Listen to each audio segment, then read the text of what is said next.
すみません。善逸が気絶しました。川につけなさい。母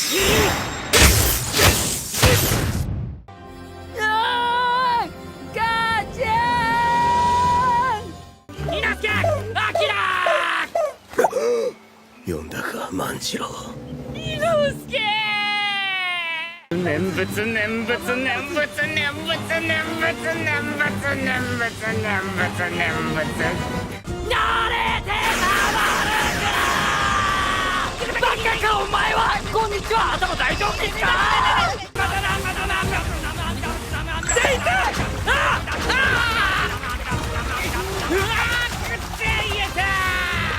煉獄さんの言葉を思い出すこと。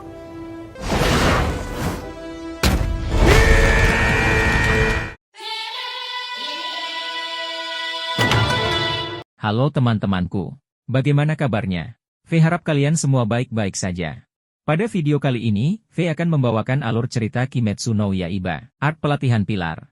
Sebelum masuk ke pembahasannya, siapkan dulu camilan. Duduk yang rapi, jangan terlalu dekat dengan layar HP ataupun laptop yang kalian gunakan. Jika sudah, kita langsung ke pembahasannya. Check this out.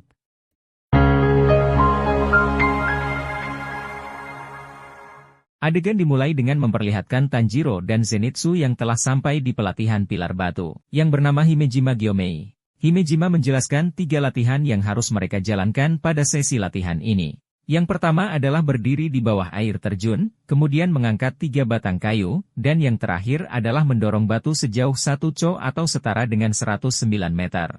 Zenitsu yang mendengarkan pelatihan dari pilar batu langsung pingsan. Mendengar hal tersebut, Himejima menyuruh Tanjiro untuk melemparkannya ke sungai. Saat Zenitsu sadar, dia langsung kedinginan melihat hal tersebut.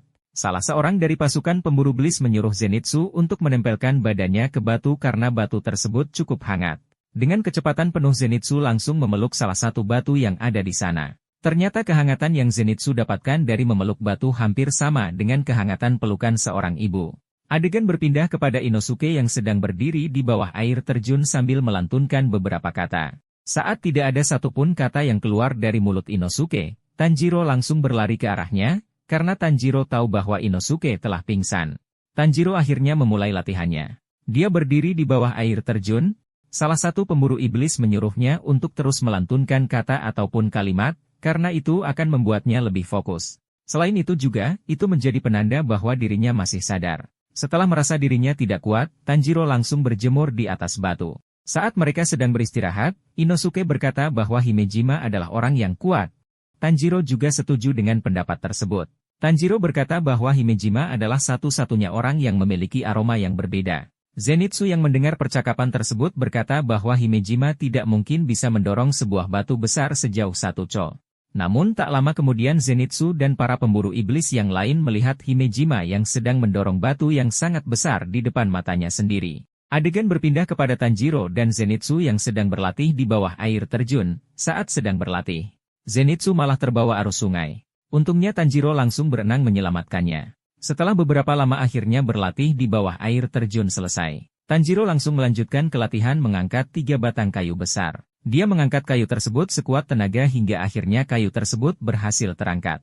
Adegan berpindah kepada Nakime sang iblis bulan atas peringkat 4. Dia sedang memantau para pemburu iblis bersama Kibutsuji Muzan. Nakime diminta oleh Kibutsuji Muzan untuk mencari Nezuko dan rumah Ubuyashiki. Adegan berpindah kepada Tanjiro yang sedang mendorong batu. Dia berusaha sekuat tenaga untuk mendorong batu tersebut, namun batu tersebut tidak kunjung bergerak. Saat itu dia kebetulan melihat 3 orang pemburu iblis yang hendak turun gunung karena sudah tidak kuat menjalani latihan di sana. Mereka akan beralih menjadi pasukan pendukung. Tanjiro yang mendengar hal tersebut sedikit sedih. Namun pasukan pendukung juga akan sangat berguna saat pertempuran besar nanti. Jadi Tanjiro akan meneruskan tekad mereka semua. 6 hari telah berlalu, namun Tanjiro masih belum bisa menyelesaikan pelatihan terakhir yaitu mendorong batu. Saat dia sedang memikirkan bagaimana caranya, tiba-tiba Genya datang menghampirinya. Genya memberitahu bahwa tanda di dahi Tanjiro menjadi lebih gelap daripada sebelumnya. Selain itu Genya juga memberikan saran agar Tanjiro bisa lebih fokus dalam mendorong batu. Caranya adalah melakukan gerakan berulang. Dengan membuka seluruh indera secara bersamaan, membangkitkan setiap kenangan yang memacu emosi, itu dapat meningkatkan detak jantung dan suhu tubuh. Dengan begitu, akhirnya Tanjiro berhasil menggeser sedikit batunya. Saat istirahat makan malam, Genya bertanya kepada Tanjiro, kapan terakhir kali emosinya terasa seperti diobrak-abrik. Tanjiro hanya diam mendengar pertanyaan tersebut. Genya yang melihat reaksi Tanjiro langsung meminta maaf karena telah mengingatkannya kepada kenangan yang menyedihkan. Setelah selesai makan malam, Tanjiro langsung kembali berlatih. Dia mulai memfokuskan diri, dia mulai mengingat semua orang yang dia sayangi.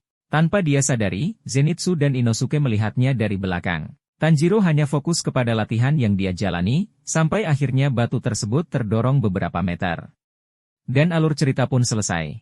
Oke, mungkin itu saja pembahasan alur cerita Kimetsu no Yaiba Arc pelatihan pilar pada video kali ini. Apabila kalian semua menyukai alur cerita ini, silahkan klik like, komen dan subscribe. Jangan lupa juga untuk membunyikan lonceng notifikasinya agar tidak ketinggalan video terbaru dari channel Sudut Cerita. Terima kasih bagi yang sudah menonton sampai akhir dan sampai ketemu di video selanjutnya.